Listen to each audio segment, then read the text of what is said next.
नमस्कार, आपके साथ मैं हूं समीर अब्बास। जापान के एक फैसले ने हलचल मचा दी है। भारत में कितना सस्ता हुआ सोना चांदी। दुनिया के एक कोने में लिया गया फैसला आपकी जेब पर सीधा असर डाल सकता है। जापान की सेंट्रल बैंक पॉलिसी के बाद सोना चांदी अचानक फिसले हैं। लेकिन सवाल है कि भारत में निवेशकों के लिए इसका मतलब क्या है। आज हम यही जानने की कोशिश करेंगे। दुनिया की चौथी सबसे बड़ी इकॉनमी जापान के फैसले ने सराफा बाजार में हलचल मचा दी है, जिसकी वजह से न्यूयॉर्क से लेकर नई दिल्ली तक सोने और चांदी की कीमतों में बड़ी गिरावट देखने को मिली है। जानकारी के अनुसार बैंक ऑफ जापान ने पॉलिसी रेट में 0.25% की बढ़ोतरी की है। देश के पॉलिसी रेट में करीब 30 साल के हाई लेवल पर यह पहुंच गए थे, जिसकी वजह से सोने और चांदी की कीमतों में असर देखने को मिल रहा है। वहीं दूसरी ओर अमेरिकी महंगाई कम होने से भी गोल्ड और सिल्वर की कीमतों में गिरावट देखी जा रही है।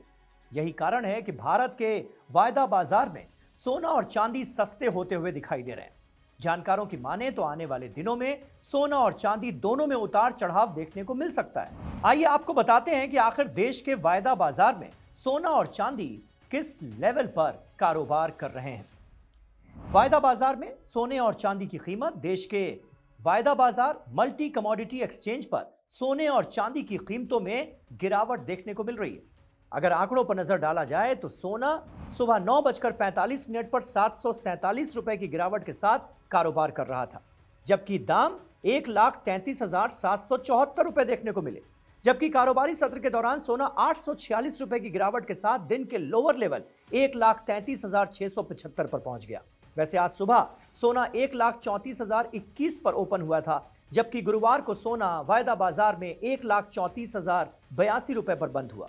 वहीं दूसरी ओर एमसीएक्स पर चांदी की कीमतों में भी गिरावट देखने को मिल रही है। सुबह 9:50 पर चांदी 420 रुपए की गिरावट के साथ 2,03,145 रुपए पर थी, जबकि कारोबारी सत्र के दौरान 909 रुपए की गिरावट देखने को मिली और दाम 2,02,656 रुपए तक पहुंच गए। अब क्यों आई सोने और चांदी में गिरावट? बैंक ऑफ जापान ने अपनी पॉलिसी रेट को बढ़ाकर 0.75% कर दिया है, जो सितंबर 1995 के बाद का उच्चतम स्तर है। हालांकि यह कदम अपेक्षित था, लेकिन इससे येन में निवेश करने वाले व्यापारियों पर असर पड़ने की आशंका है। अमेरिका के उम्मीद से कम महंगाई आंकड़ों के चलते इंटरनेशनल मार्केट में सोने की कीमतों में भी गिरावट आई। वहीं डॉलर सूचकांक में तेजी ने भी सोने की कीमतों को नीचे खींच लिया है। डॉलर इंडेक्स में 0.10% की वृद्धि हुई और यह एक सप्ताह के उच्चतम स्तर के करीब पहुंच गया, जिससे सोने की मांग पर असर पड़ा। इस बीच नवंबर तक के वर्ष में अमेरिकी उपभोक्ता कीमतों में उम्मीद से कम इजाफा हुआ। रॉयटर्स की रिपोर्ट के मुताबिक अमेरिकी उपभोक्ता कीमतों में साल दर साल 2.7% की वृद्धि हुई, जो समाचार एजेंसी द्वारा किए गए अर्थशास्त्रियों के सर्वे में अनुमानित 3.1% की वृद्धि से कम रही।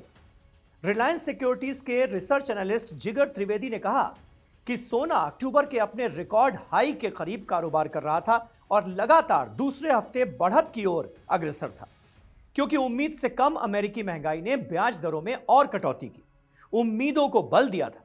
त्रिवेदी ने कहा कि भू राजनीतिक तनावों ने भी धातु को समर्थन दिया है, क्योंकि अमेरिका ने एक टैंकर जब्त होने के बाद प्रतिबंधित वेनेजुएला को तेल की आपूर्ति रोक दी है और राष्ट्रपति पुतिन ने यूक्रेन में अपने क्षेत्रीय दावों की पुष्टि की है। जानकारों का यह अनुमान है कि एमसीएक्स गोल्ड फरवरी वायदा 10 ग्राम के लिए 1,34,000 रुपए से 1,35,000 रुपए के दायरे में रहने की संभावना है। मेहता इक्विटीज के कमोडिटी उपाध्यक्ष राहुल कलांत्री ने कहा है कि सोने को 4,275 और 4,245 डॉलर पर सपोर्ट मिल रहा है, जबकि 4,355 से 385 डॉलर पर रेजिस्टेंस लेवल है। चांदी को 64.40 और 63.75 डॉलर पर सपोर्ट मिल रहा है, जबकि रेजिस्टेंस लेवल 65.60 और 66.15 डॉलर पर है। रुपए में सोने को 1,33,850 रुपए पर सपोर्ट मिल रहा है, जबकि रेजिस्टेंस 1,35,350 रुपए पर है।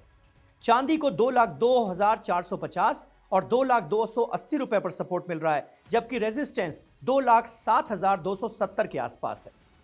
अब नजरें इस बात पर टिकी हैं कि ग्लोबल सेंट्रल बैंक आगे क्या रुख अपनाते हैं, क्योंकि ब्याज दरों की हर हलचल तय करेगी कि सोना चांदी आगे राहत देंगे या फिर अनसर्टेनिटी और ज्यादा बढ़ाएंगे।